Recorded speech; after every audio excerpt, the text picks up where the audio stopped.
Eight Posers, welcome to another one of the critically acclaimed, award-winning Wrestling Revolution reviews of Smackdown. Brought to you by myself, the Black and White Delight, Grumpy Cheeto. First off, I'd like to thank my new subscribers, which is Vivi Lakers, The Dale 9763, and DW Squirtle. Isn't Squirtle like a Pokemon? I'm just asking. Now I'm gonna start doing my comment shoutouts. People who leave comments in my box, I'm gonna give them shoutouts. Although I'm not gonna read all their comments.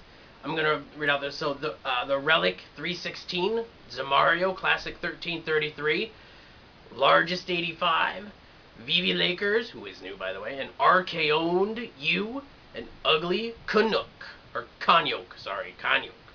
All them guys left comments. I love it when you guys interact with me. I love it when you guys leave comments. Let me know what you thought of SmackDown. Even if you disagree, man. I'm up for a friendly debate. Leave me comments. Tell me I'm wrong. But back it up when you tell me you're wrong. Or I'm wrong, sorry. And then I'll tell you why you're wrong. Anyway, I'd also like to plug WrestlingRevolution.com, the epic center for all of your wrestling needs.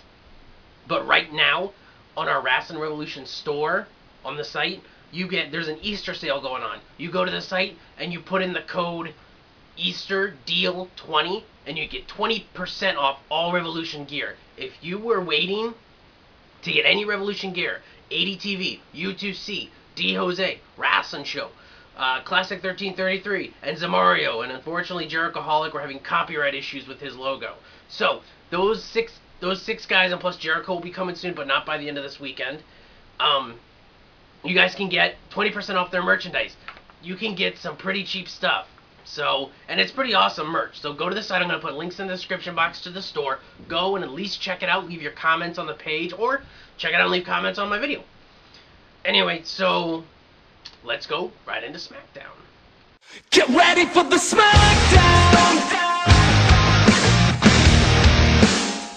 Get ready for the SmackDown! How you gonna react when you're put on your back now? 'Cause there's no turning back when you're facing the SmackDown!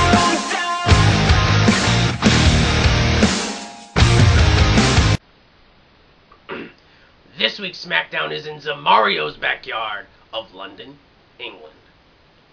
Alright. First off, we have Sir Michael Cole coming out, and he is an idiot. He's wearing King Booker's robe, and Booker T's sitting at ringside.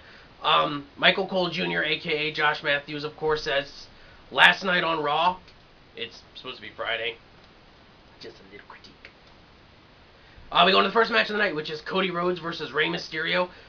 Before the match, Cody Rhodes cut a nice heel promo. Of course, his lackeys who come out with him hand out a shopping cart full of paper bags, which the fans wear because they're dumb and they're not, it's a heel thing.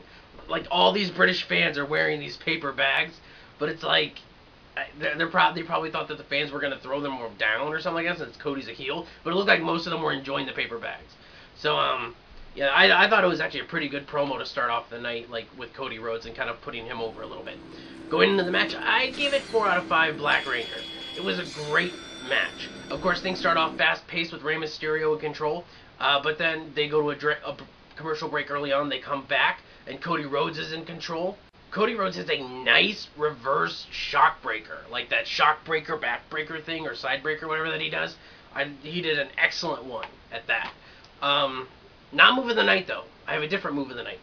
But, that shockbreaker was actually really good. In the end, Cody Rhodes goes for a powerbomb, but Rey reverses it, and he reverses it into a Hurricanrana and roll up for the pin. So, it was actually a really good match. I give major kudos to these two. They had a great WrestleMania match. They have a great SmackDown match. After the match, of course, Cody and Rey Mysterio have a beatdown session on one another with Cody Rhodes coming out on top. So Rey may have won the match. Cody came out looking strong, though, after the match as a heel. Backstage with the core, we got Gabriel saying that there was nothing personal with him eliminating Barrett in the Battle Royal last week. And then they just start talking. There's just loads of dissension. They're either trying to make everyone think they're breaking up the core, and then they're going to do a switch and make them stronger than ever, or they're actually going to break up the core this early on, and who knows why. Not that I'd mind it too much, but who knows? You know what the WWE's thinking. Next, we go to another segment with Lay Cool Therapy. Of course, there's more dissension here. They kind of argue, bicker back and forth in this couples session.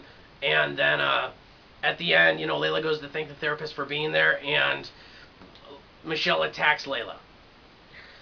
Next, we go to an in-ring promo with Michael Cole, where he kind of reviews the knighting ceremony, and he introduces Jack Swagger to the ring.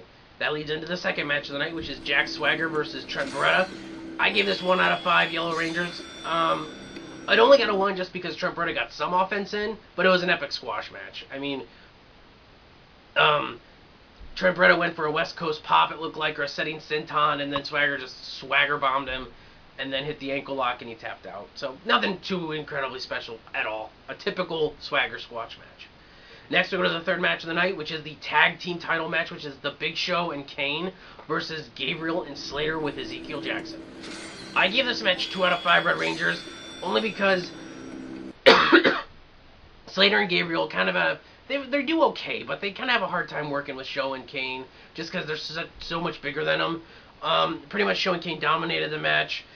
I mean, there really wasn't too much to the match, except for the move of the night. That's right. I'm going to put it up here. It was a beautiful reverse float over DDT by Justin Gabriel on Kane. Great move. I mean, it made the match. That's what gave it a 2. Would have gotten a 1.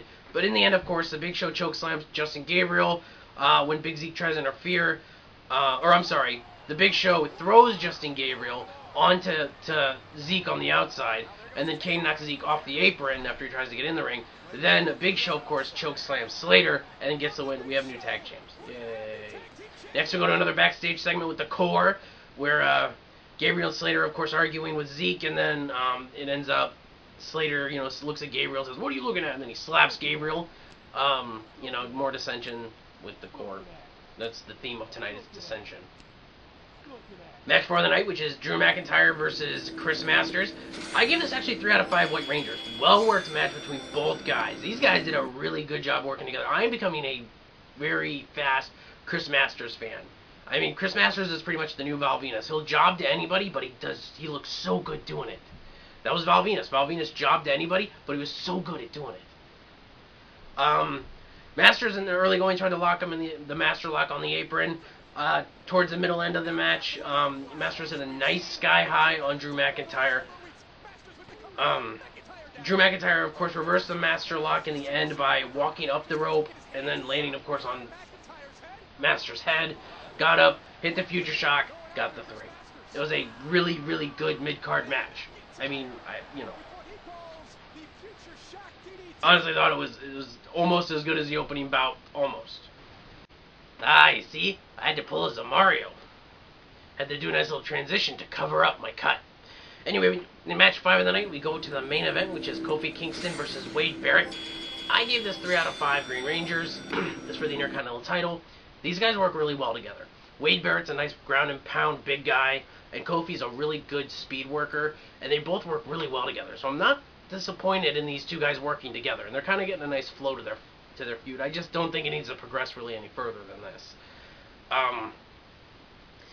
Throughout the match, of course, Wade Barrett was trying to dominate. There was one point where Kofi Kingston hit a back roll through the bottom and middle rope to the outside for a baseball slide. Like, he rolled backwards, baseball slided him. I'll try to get it up here if I feel like it. I've already got the move of the night right there, but, I'm going to try to get that one. After that, Big Zeke accidentally clotheslined Wade Barrett on the outside, and then Barrett tells Zeke to get out and go. So there's more dissension with the Core. You figure by the end of tonight there would be no Core, but they still persevere. Anyway, Kofi goes for a victory roll, and Wade Barrett sits down with it, and Wade Barrett gets the 3 by holding onto the ropes. So it was an okay main event. These two guys worked together really well, and I was impressed. Alrighty. Next we go to the final technically the main event of the evening, which is an in-ring promo with ADR's retirement party for Edge. ADR starts off by giving gifts to Edge, and Edge is not here, by the way, yet. He has gifts for Edge, which is a grandfather clock, some Depends, a bedpan, and a huge lady. They play Lita's music, and then this huge lady, kind of dressed like Lita, comes out. So plus, then he gets a walker for long walks with Lita, and a scooter. Edge finally comes out and says that ADR is a party pooper, and he says that between Brutus, Eddie Munster, ADR, it's just one big pile of poop in the ring. Of course, ADR then sends Brutus Magnus after Edge. Christian comes out from behind and intercepts Brutus Clay, beating him with the ladder. Then Christian beats down on ADR with the ladder. Christian gets in the ring, climbs the ladder, grabs that world title, and holds it in front of him while Edge is applauding him on stage. And that, my friends, is the end of SmackDown. I gave it 3 out of 5 Blue Rangers. I thought it was a decent night. Some of the matches were a little subpar, but it was an okay SmackDown. I can't complain really at all. Booker T's quote of the night. You ready for this one, guys? Booker T actually says, "When you've got amnesia, you don't remember nothing." I kid you not. Watch it and listen to it. Not only is it grammatically incorrect, it's also just sounds dumb, and he's Captain Obvious. So anyway, that's it for SmackDown. I'm going to roll into my Save Superstars review, where I'm, of course, going to try to plug Superstars a little bit. It's not going to be a full review, but it'll just be kind of my opinion on the show. Match 1, which was Tyler X versus JTG, I gave it 4 out of 5 Yellow Rangers. Great undercard match. These two guys put it all out there, and these guys did really well together. Big guy versus a fast-paced action wrestler. Just, it worked out really well. Match 2 of the night was Maurice versus Natalya. I gave this a 4 out of 5 Pink Rangers. This match was a great Divas match, and Maurice is doing a heck of a lot better. I can't believe how good she's doing. I mean, seriously. And then, of course, the main event, which was Mark Henry versus Ted DiBiase with, Jr., which was a 3 out of 5 Red Rangers. It wasn't a bad match. These two worked well together. Just Mark Henry's kind of hard to work with some people. What happened is, in the end, Mark Henry reversed a crossbody off the top by Ted DiBiase, and Mark Henry caught him and hit him with the World's Strongest Slam for the win. So, overall, Superstars was a really above-average night, actually, I would say. I mean, 2 4s and a 3. You can't really argue with that. And a good Divas match on top of that. So, anyway, that's it for the show. Go to WrestlingRevolution.com. Don't forget to post your predictions in the pay-per-view prediction contest for Extreme Rules. Week 1 is already over with Lockdown. Now we're into Week 2. You got to post your predictions for who will win at Extreme Rules, and that, of course, you have until the moment the pay-per-view starts to post your prediction. Anyway, I'm Grumpy Cheeto, and I am lost.